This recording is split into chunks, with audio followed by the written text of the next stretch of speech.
So guys mini blog চ্যানেলের পক্ষ থেকে সবাইকে স্বাগত। তো তোমরা দেখতে পাচ্ছ আজকে রান্না বান্নার খুব তোড়জোড় হচ্ছে আমাদের বাড়িতে। আর এই রান্না বান্নার তোড়জোড়টা অ্যাকচুয়ালি আমার বাবার জন্য।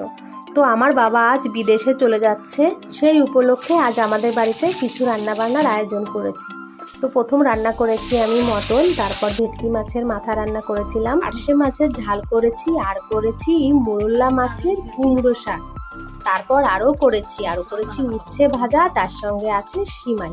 তো আমার বাবাকে এখন খেতে দিয়ে দিচ্ছি, বাবার আবার ফ্লাইটের টাইম হয়ে যাচ্ছে, তো সেই কারণে বাবাকে ফার্স্ট খেতে দিয়েছি। আর আমার বাবার সঙ্গে 2 বছর পর আমাদের দেখা হবে, তো সেই কারণে বাবাকে অনেক যত্ন করে রান্না বান্না করে খাইয়ে দিলাম। আর এখন তোমাদের দাদাভাই গাড়িতে করে নিয়ে যাচ্ছে এয়ারপোর্টে। আমাদের বাড়ি থেকে খুব একটা দূরে না এয়ারপোর্ট, জোর হবে আধ ঘন্টার পর।